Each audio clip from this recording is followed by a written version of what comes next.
दोस्तों, प्रदेश के कर्मचारियों के लिए गृह भाड़ा भत्ता यानी कि एचआरए वृद्धि को लेकर एक महत्वपूर्ण जानकारी प्राप्त हो रही है। इसी बड़ी खबर के बारे में हम इस वीडियो के अंदर विस्तारपूर्वक चर्चा करने वाले हैं। इसलिए दोस्तों, इस वीडियो को अंत तक जरूर देखिए और इस महत्वपूर्ण मुद्दे को बारीकी से समझने की कोशिश कीजिए। नमस्कार दोस्तों, मैं हूं आपका दोस्त लोकेश साहू और आप देख रहे हैं लोकेश छत्तीसगढ़िया यूट्यूब चैनल। आप सभी साथियों का हमारे इस चैनल पर बहुत बहुत स्वागत है। दोस्तों, इस वीडियो के अंदर आप लोगों को प्रदेश के राज्य सरकार के नियमित कर्मचारियों के साथ साथ बिजली कंपनी के नियमित कर्मचारियों के गृह भाड़ा भत्ता दोनों के बारे में विस्तारपूर्वक समझाना चाहता हूं। इसलिए आप इस वीडियो को ध्यान से देखिएगा और बारीकी से समझने की आप लोग प्रयास कीजिएगा। दोस्तों, सबसे पहले हम छत्तीसगढ़ के राज्य सरकार के नियमित कर्मचारियों के गृह भाड़ा भत्ता यानी कि एचआरए वृद्धि की बात कर लेते हैं।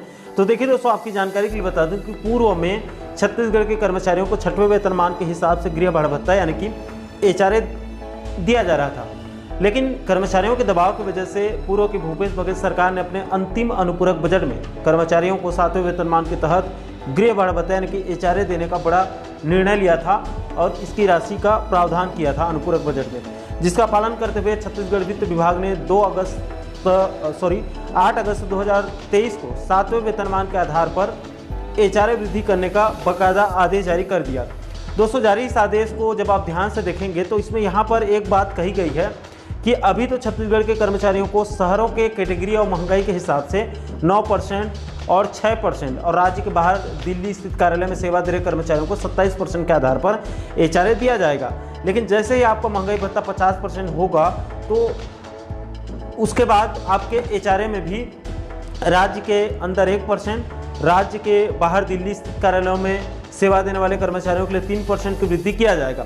अब दोस्तों, आप लोगों को पता होगा कि चूंकि अभी वर्तमान में छत्तीसगढ़ के कर्मचारियों की 46% डीए में 4% वृद्धि करके 50% आदेश जारी हो चुका है। ऐसे में आप कायदे से राज्य के अंदर 1% और राज्य के बाहर एचआरए में 3% वृद्धि होगी। इसके संबंध में मैंने 2-3 साल लोगों से, जो जानकार लोग हैं उनसे बात किया तो उन्होंने बताया कि साहू जी, राज्य के अंदर 1% एचआरए वृद्धि को 4% डीए के साथ जोड़कर इसी अक्टूबर के सैलरी में ऐड करके कर्मचारियों को दे दिया जाएगा। और अगर कोई जिलों में डीडीओ में कुछ प्रॉब्लम हुआ तो अगले महीने यानी नवंबर के सैलरी में जोड़कर एचआरए को दे दिया जाएगा। इसमें कोई दिक्कत नहीं है। हालांकि कुछ जानकारों का यह भी तर्क है कि एचआरए को सैलरी में जोड़कर दिया जाएगा, इसमें तो किसी प्रकार की कोई दिक्कत नहीं है, लेकिन जानकारी और रिकॉर्ड के तौर पर और कागजी सबूत के तौर पर वित्त विभाग की तरफ से बाद में ही सही, लेकिन अक्टूबर के बैक डेट से एचआरए वृद्धि का एक आदेश जारी किया जा सकता है। अब दोस्तों, इसको लेकर कुछ कर्मचारी साथी पूछ रहे हैं कि साहू जी, क्या ये एचआरए केंद्र के समान एचआरए है या फिर नहीं। तो देखिए दोस्तों, आपकी जानकारी के लिए बता दूं कि ये केंद्र के समान एचआरए नहीं है, बल्कि ये 7वें वेतनमान के तहत एचआरए है। केंद्र में कितना एचआरए मिल रहा है उसको भी आपको आगे विस्तारपूर्वक बताऊंगा। दोस्तों, आप खुद सोचिए, अगर छत्तीसगढ़ के कर्मचारियों को केंद्र के समान एचआरए मिलता तो फिर छत्तीसगढ़ कर्मचारी अधिकारी फेडरेशन की तरफ से अभी जो केंद्र के समान डीए सहित कुल 4 सूत्रीय मुद्दों की मांग किया जा रहा है, उसमें एक मुद्दा बाकायदा छत्तीसगढ़ के कर्मचारियों को भी केंद्र के समान एचआरए देने की मांग शामिल है। छत्तीसगढ़ में 50% डीए वृद्धि के साथ राज्य के कर्मचारियों को एचआरए में वृद्धि का लाभ जरूर मिलेगा। यह अच्छी खबर जरूर है, लेकिन इसको केंद्र के समान एचआरए कहना मूर्खता है। केंद्र में ज़्यादा एचआरए दिया जा रहा है।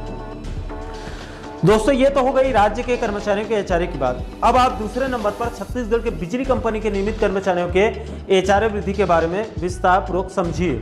तो देखिए दोस्तों, सबसे पहले आपकी जानकारी के लिए बता दूं कि छत्तीसगढ़ के बिजली कंपनी के नियमित कर्मचारियों को केंद्र के समान डीए और एचआरए दोनों बराबर लाभ मिलता है। इसके सबूत के लिए आप सबसे पहले Chhattisgarh state power transmission company limited यानी कि CSPTCL के 17 अक्टूबर 2024 के इस पत्र को देखिए। इसमें कंपनी ने अपने ही वित्त शाखा को पत्र लिखकर जानकारी मांगते हुए साफ साफ कहा था कि केंद्रीय कर्मचारियों के समान 1 जुलाई 2024 से DADR में 3% वृद्धि करने और एचआरए में 2% की वृद्धि करने से power transmission distribution generation company को कितना अतिरिक्त वित्तीय भार आएगा, इसकी जानकारी को मांगी गई थी। इसके बाद जानकारी मिलते ही CSPTCL ने 23 अक्टूबर 2024 को एक आदेश जारी करके बिजली कंपनी के नियमित कर्मचारियों के लिए केंद्र के समान एरिया सहित 1 जुलाई 2024 से 3% डीए यानी कि 53% डीए वृद्धि आदेश जारी कर दिया। अब दोस्तों, बिजली कंपनी के नियमित कर्मचारियों के केंद्र के समान एचआरए की बात करें तो इसके लिए सबसे पहले आप केंद्र के एचआरए आदेश को देखिए। इसको भारत सरकार वित्त मंत्रालय की तरफ से 7 जुलाई 2017 को जारी किया गया था। इस आदेश के तीसरे बिंदु पर यहाँ पर साफ साफ कहा गया था कि केंद्रीय कर्मचारियों का डीए 25% से ज़्यादा होने पर एचआरए XYZ श्रेणी के नगरों के लिए 27%, 18% और 9% के हिसाब से दिया जाएगा। लेकिन केंद्रीय कर्मचारियों का डीए 50% से ज़्यादा होने पर 2 से 3% एचआरए में वृद्धि होगा और 27% एचआरए बढ़कर 30%, 18% जो है वो बढ़कर 20% और 9% जो है वो बढ़कर 10% वृद्धि हो जाएगा। यानी कि शहरों के हिसाब से एक्स कैटेगरी में 3%, वाई कैटेगरी में 2% और जेड कैटेगरी में 1% की वृद्धि करने का प्रावधान पहले ही कर दिया गया था। इसलिए चूंकि अभी केंद्रीय कर्मचारियों का डीए भी 50% से बढ़कर 53% हो चुका है, ऐसे में अब केंद्रीय कर्मचारियों का एचआरए में भी ऑटोमेटिकली 1 से 2%, 1% और 2% और 3%, ये तीनों जो है वो क्रमशः वृद्धि हो चुकी है।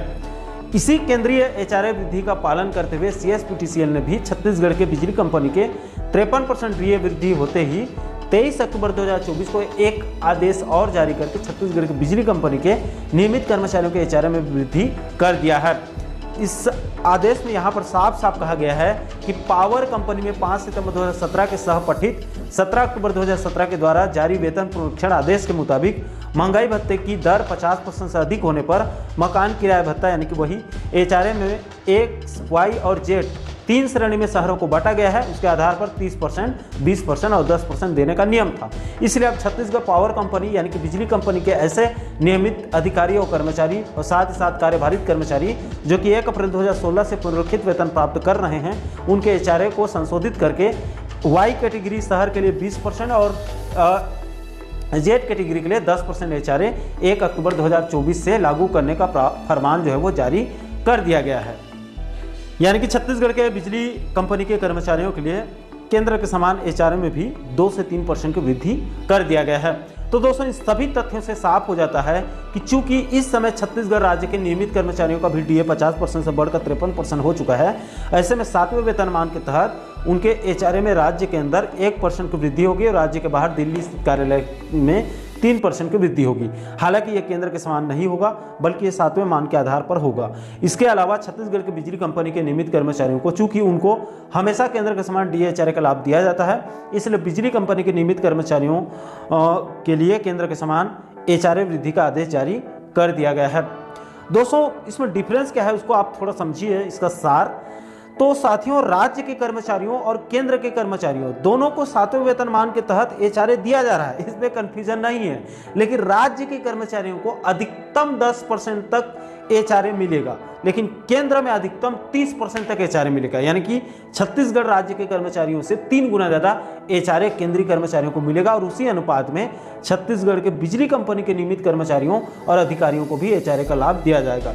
दोस्तों, मैं अंत में जाते जाते एक बात ये भी साफ कर देना चाहता हूँ कि इस समय छत्तीसगढ़ के अंदर खास करके डीए एचआरए में जो भेदभाव किया जा रहा है वो बिल्कुल भी जायज़ नहीं है। एक तरफ तो बिजली कंपनी के कर्मचारियों और अखिल भारतीय सेवा के अधिकारियों को बकायदा एरिया सहित केंद्र के समान डीए एचआरए का लाभ दिया जा रहा है, मिलना चाहिए, इसमें कोई दिक्कत नहीं है। लेकिन वही दूसरी तरफ 5 सालों से बीते 5 सालों से छत्तीसगढ़ के लाखों कर्मचारियों पेंशनर्स बंधुओं को हमेशा उनके एरियस राशि को दबा के डीए-डीआर दिया जा रहा है और एचआरए तो केंद्र के समान मिलता ही नहीं है। उसमें तो मैंने आपको बताया कई % पीछे हैं। यह अपने आप में बहुत ही शर्मनाक बात है। लेकिन जब राज्य एक है, महंगाई एक है और सरकार भी एक है, तो आखिर एक राज्य में 3-3 प्रकार के डीए एचआरए डीआर देना कहाँ तक सही है।